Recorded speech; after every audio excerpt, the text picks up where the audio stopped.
सबको जय मसीह की। परमेश्वर के अति पवित्र नाम की स्तुति हो। मैं खुदा का धन्यवाद करती हूँ। परमेश्वर ने एक बार फिर से मेरे जीवन में एक सुंदर अवसर दिया कि मैं आपके सन्मुख आ पाई। मैं पिता का धन्यवाद करती हूँ और मैं आशा करती हूँ आप लोग सब प्रभु में आनंदित और सुरक्षित होंगे।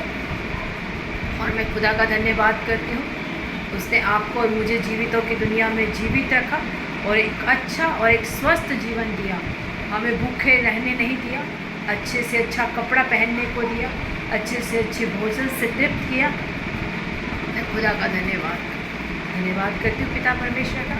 आइए हम प्रार्थना में चलें, अपने आँखों को बंद करें, सरों को झुकाएं और उस सर्वशक्तिमान परमेश्वर की प्रार्थना और आराधना करें। हालेलुया। धन्यवाद ईश्वर, धन्यवाद महान सामर्थ्य पिता परमेश्वर। हम आपका धन्यवाद करते हैं, धन्यवाद करते हैं परमेश्वर तेरे किए गए भलाइयों के लिए, उपकारों के लिए, तेरी दया, तेरी सामर्थ्य के लिए खुदा हम आपका धन्यवाद करते हैं। राजाओं के राजा, प्रभुओं के प्रभु यीशु नासरी हम आपका धन्यवाद करते हैं। सेनाओं के महान यहोवा परमेश्वर हम आपका धन्यवाद करते हैं। हम मर मिट नहीं गए पिता, तेरी अपार दया और करुणा का फल है खुदा। हम आपका धन्यवाद करते हैं। अपने जीवन को पिता आपके हाथों में समर्पण करते हैं। जो लोग पिता इन वचनों को सुनते हैं खुदा, उनके मनों में जो भी प्रार्थना विषय है खुदा, यीशु के नाम से पिता आप उनका उत्तर देने जा रहे हैं परमेश्वर। हम आपका धन्यवाद करते हैं। हर एक निराशा में खुदा आपने हमें आशा दी परमेश्वर। हम आपका धन्यवाद करते हैं। आपने हमसे बहुत प्रेम किया खुदा, उस प्रेम के लिए हम आपका धन्यवाद करते हैं खुदा। आगे वचन की सेवकाई को आपके हाथों में सौंपते हैं। आज जो भी वचन बोया जाए खुदा, वो तेरी आत्मा के द्वारा हो खुदा, एक एक के हृदय में कार्य करने के लिए खुदा हम प्रार्थना करते हैं। आपने प्रार्थना सुनी, धन्यवाद। यीशु मसीह के मीठे सामर्थ्य और जीवित नाम से मांगते हैं, आमीन आमीन आमीन। सबको जय मसीह की। परमेश्वर के अति पवित्र नाम की स्तुति हो। मैं खुदा का धन्यवाद करती हूँ, आप लोग सब प्रभु में आनंदित और सुरक्षित हैं। मैं पिता का धन्यवाद। आइए आज हम वचन की ओर चले। पहला कुरिन्थी 2 का 1 से लेकर जब हम 5 तक पढ़ते हैं। हे भाइयों, जब मैं परमेश्वर का भेद सुनाता हुआ तुम्हारे पास आया तो शब्दों या ज्ञान की उत्तमता के साथ नहीं आया, क्योंकि मैंने यह ठान लिया था कि तुम्हारे बीच यीशु मसीह वरन क्रूस पर चढ़ाए हुए मसीह को छोड़ और किसी बात को ना जानूं। मैं निर्बलता और भय के साथ और बहुत थरथराता हुआ तुम्हारे साथ रहा, और मेरे वचन और मेरे प्रचार में ज्ञान की लुभाने वाली बातें नहीं, परंतु आत्मा और सामर्थ्य का प्रमाण है, इसीलिए कि तुम्हारा विश्वास मनुष्य के ज्ञान पर नहीं परंतु परमेश्वर की सामर्थ्य पर निर्भर हो। सब बोले आमीन। कुरिन्थी की कलीसिया में जब संत पौलुस आते हैं तो परमेश्वर उस कलीसिया को कहते हैं, मैं जो तुम्हारे सन्मुख आया हूँ किसी लुभावने वाली बात से नहीं, किसी चिकनी चुपड़ी बात से नहीं, जो तुम्हारे को कानों को शब्द अच्छा सुनाई दे। हमारे को क्या है, हम जब कलीसिया में विश्वासी लोग जाते हैं, कोई भी क्रूस की उस गाथा को जानना नहीं चाहता, केवल लोग अपनी आशीषों और चंगाइयों को पाना चाहते हैं। मन लुभाने वाले वचन सुनना चाहते हैं लोग। आज वो ये नहीं जानना चाहते कि क्रूस पर हमारे खुदा ने हमें ये आशीषों भरा जीवन देने के लिए, हमें ये उत्तम जीवन देने के लिए क्या क्या पीड़ाएं सही, कैसे कैसे कलेश और कष्टों से हमारा खुदा हमारे लिए पिता परमेश्वर उसने अपने प्राणों को दिया। लेकिन हम मन लुभावने वाली बातें जो हम सुनना चाहते हैं, लेकिन पौलुस क्या कहता है, मैं तुम्हारे पास कोई मन लुभाने वाली बातें नहीं, कोई पिता परमेश्वर जो तुम्हें प्रिय लगे और जो तुम्हें अच्छी और लुभावनी लगे, मैं वो बातें नहीं करने आया, परंतु उस मसीह के उस क्रूसीकरण के बारे में जो उसने आपके और मेरे लिए किया, जिसके द्वारा आपने और मैंने उस उद्धार को पाया और उस सामर्थ्य को पाया और उस अनंत जीवन को पाया। हम जो दुखों और कलेशों में पड़े हुए लोग थे, हम जो निराशाओं में पड़े हुए लोग थे, यदि खुदा का वचन आपके और मेरे जीवन में ना आता तो हम यूं ही नाश हो जाते। धन्यवाद करें उस परमेश्वर का जिसने अपने वचन के रहस्य, अपने वचन को हमारे जैसे निर्बुद्धियों और निर्बलों और तुच्छ लोगों पर प्रकट किया। मैं पिता का धन्यवाद करती हूँ। सचमुच यदि परमेश्वर का वचन मेरे जीवन में ना आता, यदि यीशु मसीह मेरे जीवन में ना आता, तो शायद आज मैं आपके सामने परमेश्वर के वचन के बारे में ना बता रही होती, आपके सामने जीवित नहीं थी, क्योंकि मेरी परिस्थिति को मैं जानती थी कि मैं कैसी परिस्थिति से निकल के आई हूँ। यदि खुदा ने मेरे हाथ को ना थामा होता और परमेश्वर के वचन ने मुझे सामर्थ ना दी होती, तो आज शायद मैं जीवित नहीं होती। लेकिन मैं उस पिता का धन्यवाद करती हूँ जो उसने मुझे उस मृत्यु के जाल से निकालकर, जो बार बार मेरे दिमाग में आता था, उस मृत्यु के उस जो पिता पर गलत सोच विचार से निकालकर मुझे परमेश्वर ने उस अनंत जीवन की और एक आशा भरा और आशीषों भरा जीवन दिया। मैं उस पिता का धन्यवाद करती हूँ और मैं उस क्रूसीकरण को याद करती हूँ जो पिता ने मेरे लिए किया। वो राजा का पुत्र था, लेकिन वो एक गरीब घर में, एक जहाँ भैंसें रखी जाती हैं, गोबर होता है, गंदगी होती है, वहाँ उसने जन्म लिया। क्यों? आप और मैं अच्छे बने, आप और मैं एक अच्छा जीवन जिए। वो कंगाल हो गया, वो तुच्छ हो गया, मारा और कूटा गया, ताकि आप और मैं सामर्थ पा सके, आप और मैं एक आशीषित जीवन जी सके, आप और मैं उस गंदगी से निकलकर परमेश्वर के राज्य में और उस अनंत जीवन की ओर बढ़ सके। हम जो नरक में जाने वाले थे, आप और मैं, वो पिता परमेश्वर ने, उसने अपने प्राणों को देकर, अपने लहू का उस मोल देकर आपको और मुझे खरीदा है। हम उसके कर्जदार हैं, उसने हमें खरीदा है, हम उसकी संतान हैं। उसका कर्जा कैसे उतारे? उसके वचन को लोगों को बांटे। जिस प्रकार खुदा ने हमारे को जीवन दिया, उसी प्रकार शायद इस संसार में बहुत से ऐसे लोग हैं जो आज मृत्यु की कगार पर खड़े हैं। शैतान उन्हें भरमा रहा है, शैतान उन्हें गलत रास्ते पर लेकर चल रहा है। लेकिन आपका और मेरा फर्ज क्या है? परमेश्वर के वचन को बांटना जो खुदा ने आपको और मुझे आज्ञा दी। आज हम उसकी आज्ञा को भूलकर हम अपनी चंगाई, अपना छुटकारा, अपने आशीषित, अपने बच्चों की बढ़ोतरी, अपनी सब कुछ अपना अपना अपना चाह रहे हैं। लेकिन परमेश्वर ने क्या कहा?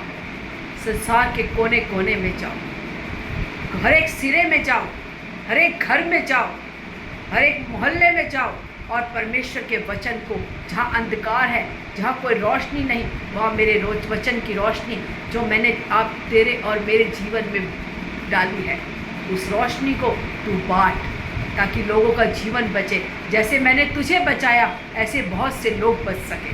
आपका और मेरा फर्ज है, हम किसी भी बातों में कुड़कुड़ाए नहीं, बुड़बुड़ाए नहीं, केवल अपनी हर एक इच्छाओं को नहीं, परंतु परमेश्वर को के कार्य करने वाले बने। वो जो खुदा ने, क्योंकि वो जाति जाति का परमेश्वर है, वो केवल आपके और मेरे लिए नहीं, वो पूरे संसार के लिए आया। उसने अपने संसार के लिए अपने प्राणों को उस क्रूस पर बलिदान कर दिया। उसने कोड़ों की मार खाई, उसने कांटों का ताज पहना। जब उसके एक एक कोड़ा उसके शरीर पे लगता था तो इतना मांस उस कोड़े में आता था। कैसा दर्दनाक और दुखदायक वो पीड़ा थी। आपका और मेरा हल्का सा कोई चीज़ जल जाती है या कुछ लग जाता है तो हम कितने दिन तक उसको घाव को लेके बैठे रहते हैं। हम तड़पते हैं, परेशान होते हैं। लेकिन आप और मैंने कभी सोचा है इस बात को कि हमारे लिए उस स्वर्ग के राजा ने क्या ज़रूरत थी उसको कि वो स्वर्ग का सिंहासन छोड़ के आपके और मेरे जैसों के लिए इस धरती पर आए और अपने प्राणों को बलिदान करें? क्या ज़रूरत थी? लेकिन जब हम यूहन्ना 3:16 पढ़ते हैं, उसने जगत से ऐसा प्रेम किया कि उसने अपने इकलौते पुत्र को आपके और मेरे लिए कुर्बान कर दिया। उत्पत्ति में देखते हैं, जब खुदा ने सारी चीज़ों को अपने मुंह से बनाया, लेकिन आपको और मुझे मिट्टी से उठाकर अपने स्वरूप में बनाया। आप और मैं परमेश्वर जैसे दिखते हैं क्योंकि खुदा ने आपको और मुझे अपने जैसा बनाया और अपने से थोड़ा कम बनाया। परमेश्वर हमसे बहुत प्रेम करता है, हम नहीं प्रेम करते, हम स्वार्थी हो जाते हैं, हम निकम्मे हो जाते हैं। लेकिन पिता तब भी विश्वास योग्य रहता है और हमसे प्रेम करने वाला खुदा है। आज आप देखें कि आप कहाँ खड़े हैं। क्या आप केवल अपने लिए सब कुछ चाहते हैं या आप परमेश्वर की आज्ञा को मानना चाहते हैं। क्योंकि प्रतिदिन उसने इसीलिए कहा कि मेरे क्रूस को उठा और प्रतिदिन चल। उसका क्रूस क्या है? उसके वचन को उठा और उसको चल।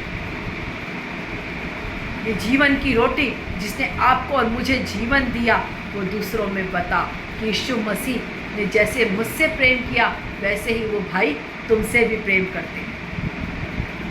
जब हम परमेश्वर के वचन को लोगों को बताना शुरू करते हैं तो एक आत्मिक उन्नति, एक सामर्थ और एक बल शक्ति परमेश्वर हमारे जीवन में देता है। क्योंकि परमेश्वर का वचन कहता है कि पहले मेरे धर्म और राज्य की खोज करो। संसार की वस्तुएं सब उसकी हैं, उसी ने बनाया और उसी ने सृजा है। ये सब उसकी है और जब उसकी है तो हम कौन है? परमेश्वर की संतान। जो पिता का है वो संतान का है, लेकिन पहले संतान परमेश्वर की बातों पर, उसके धर्म और राज्य की खोज करनी है। वो क्या चाहता है हमसे, उसकी उस मनसा को, उसकी उस इच्छा को जानना है। प्रतिदिन उसके सन्मुख जाना है और कहना है, हे पिता, हे अब्बा, मुझे बता मैं क्या करूं। मैं तेरे लिए अपने आप को समर्पण करता हूं। बता खुदा, मुझे क्या काम करना है, मुझे कैसे चलना है, तो मुझे उठा और इस्तेमाल कर। अपने आप को जांचें और परखें आप किस परिस्थिति में हैं। आप क्या एक चर्च में जाकर हालेलुया हालेलुया और स्तुति कर कर लौट के अपने घर को आने वाले मसीह हैं, या परमेश्वर के उस वचन को जाकर जहां आप जाते हैं, बसों में, गाड़ियों में, जिस ऑफिस में आप काम करते हैं, जिन लोगों के बीच में आप बैठते हैं, क्या उनको पता है आप एक मसीह हैं? अगर आपने उस बात से शर्मिंदा हुए हैं तो आप परमेश्वर के राज्य को नहीं खोज रहे, आप परमेश्वर की इच्छा को पूरी नहीं कर रहे। यदि आप शर्मा रहे हैं और लज्जा रहे हैं परमेश्वर के नाम को लेने के लिए, हम तो परमेश्वर पर घमंड करने वाले बनने चाहिए।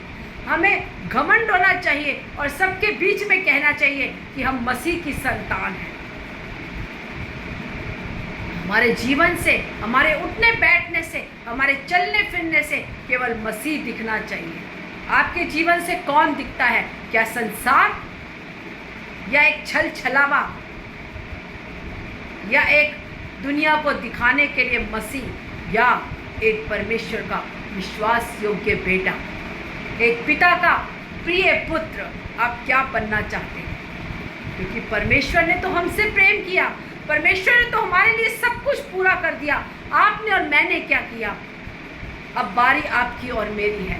खुदा ने तो उस क्रूस पर अपने आप को कुर्बान किया, उसने हमें सब कुछ दे दिया, उसने का सब कुछ पूरा किया। उसने शैतान का खुल्लम खुल्ला तमाशा बनाया, उसने हमारे लिए सब कुछ दे दिया। अच्छी आशीषें, एक अच्छा जीवन, एक राजा का बच्चों जैसा जीवन। लेकिन आपने और मैंने उसके लिए क्या किया? आप और मैं जानते हैं और परमेश्वर जानता है कि आपने और मैंने उसके लिए क्या किया। लोगों को बताने की ज़रूरत नहीं है, लोगों को दिखाने की ज़रूरत नहीं है, फ़ोटो बना बना के यूट्यूब और व्हाट्सएप पे डालने की ज़रूरत नहीं है। पिता को बताने की ज़रूरत है, क्योंकि पिता वो कहता है मैं तेरे कामों को जानता हूँ। हम जो काम करते हैं वो गुप्त में हमारा परमेश्वर हमें देखता है।